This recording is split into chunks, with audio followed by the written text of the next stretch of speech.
एक ईंट इधर है, मतलब हम कहेंगे किसी दीवार के फेस और बैक के बीच, मान लो ये फेस है और ये, अरे यही दीवार है, मैंने ऐसे कर दिया। किसी दीवार के फेस और बैक के बीच ये जो खाली जगह है, इसी खाली जगह को हर्ट नाम देते हैं। क्या नाम देते हैं? हर्ट नाम देते हैं। और यहाँ पर अगर मोटाई ज्यादा हो, बीच में कभी कभी गैप में हम क्या करते हैं, ईंट के कत्तल, रोड़ी, पत्थर भर के इसे फिल करते हैं, इसे बोलते हैं हर्ट फिलिंग।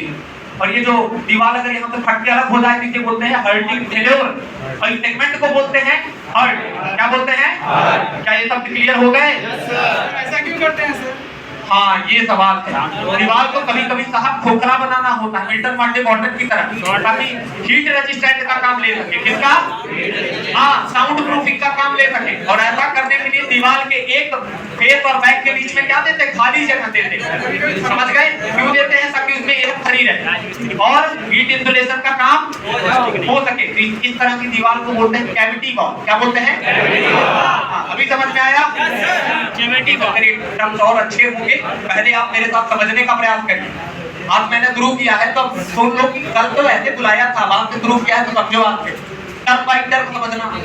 इतने term clear? Yes sir. Now next term. हाँ सर, आप एक सॉलिड वॉल बनाना चाहती हैं। जब आप सॉलिड वॉल बनाना चाहती हैं, दीवार के बीच में क्या करती हैं? आप फिलिंग करती हैं। और जब अगर कैविटी बनाना होगा तो कोई भी मटेरियल इस्तेमाल नहीं होता। नेक्स्ट टर्म बात करेंगे।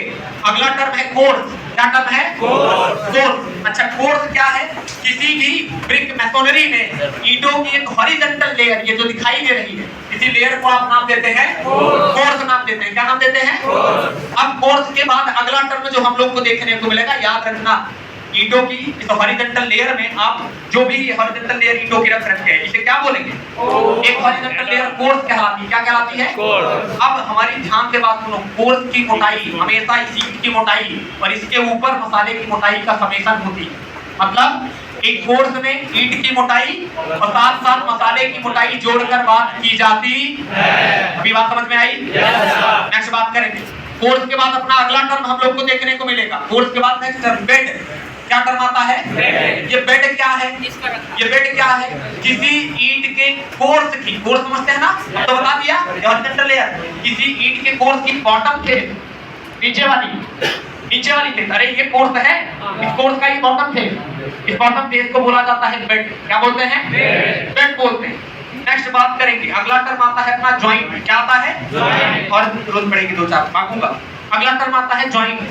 ये जॉइंट क्या है? किसी ब्रिक मैसोनरी में जॉइंट की यदि बात की जाए तो दो सेगमेंट जहां जुड़ते हैं, ये देखो, दो सेगमेंट जहां जुड़ते हैं ये, या दो सेगमेंट जहां जुड़ते हैं ये, इसी को जोड़ कहते हैं। यानी एक मैसोनरी यूनिट के बीच दूसरी मैसोनरी यूनिट के बीच, या ऐसे कह लो दो अलग अलग मैसोनरी यूनिट के बीच हॉरिजॉन्टल या वर्टिकल मोर्टार की एक थिक लेयर ही जॉइंट कहलाती है। क्या कहलाती है? मोर्टार की थिक लेयर। जॉइंट कुछ नहीं है, दो मैसोनरी यूनिट के बीच, ये मैसोनरी यूनिट है, दूसरी इधर, हाँ जी, इसके बीच ये हॉरिजॉन्टल या इसके बीच ये वर्टिकल, ये मसाले की एक लेयर जो है, इसी लेयर को हम क्या नाम देते हैं? जॉइंट नाम देते हैं। अब जॉइंट भी साहब दो प्रकार का होता है। कितने प्रकार के जॉइंट होते हैं? दो प्रकार के जॉइंट। पहला होता है हॉरिजॉन्टल जॉइंट। क्या होता है? Horizontal joint. दूसरा होता है वर्टिकल जॉइंट। क्या होता है?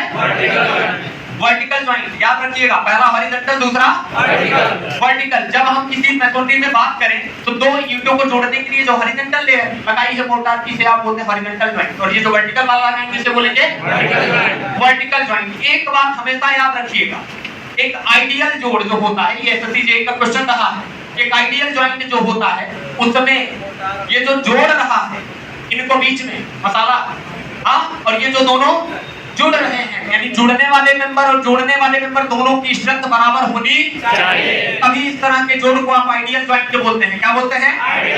आइडियल जॉइंट बोलते हैं। नेक्स्ट बात करेंगे सर हम लोग थोड़ा इस जॉइंट की मोटाई का कुछ रूल है, तो जॉइंट के भी कुछ रूल है। पहला जो नियम चलता है जॉइंट की मोटाई के लिए, वो नियम ये चलता है कि किसी भी ईंट की चिनाई में, अभी मैं ईंट की चिनाई की बात करूं, बाद में फिर स्टोन की भी करूंगा और वहां थिकनेस अलग होती है। किसी भी ईंट की चिनाई में हॉरिजॉन्टल जॉइंट या इस वर्टिकल जॉइंट की मोटाई 10 mm, कितना? 10 mm, यानी 1 सेंटीमीटर से ज्यादा नहीं होनी चाहिए। अब इस जॉइंट में दो टर्म आते हैं। पहला टर्म आता है स्ट्रेचर। क्या टर्म आता है? स्ट्रेचर शब्द आता है। ये स्ट्रेचर क्या है? ध्यान से सुन लो।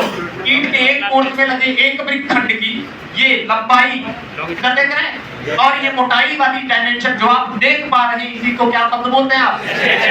स्ट्रेचर। या दूसरे शब्दों में कह लीजिए किसी वृत्त की सबसे longest phase, longest phase, longest करने पर लंबाई आ गई, लॉन्गेस्ट फेज क्या कहलाती है? स्ट्रेचर कहलाती है। और सबसे शॉर्टेस्ट फेज क्या कहलाएगा? हेडर। ये पोर्शन हेडर कहलाएगा, ये पोर्शन स्ट्रेचर, ये पोर्शन टॉप कहलाता है, ये पोर्शन बैक। अब समझ में आ गया? बॉटम नहीं बैक। अब समझ गए? अच्छा, इतने टर्म समझ गए तो हम अगले टर्म पर बात करेंगे।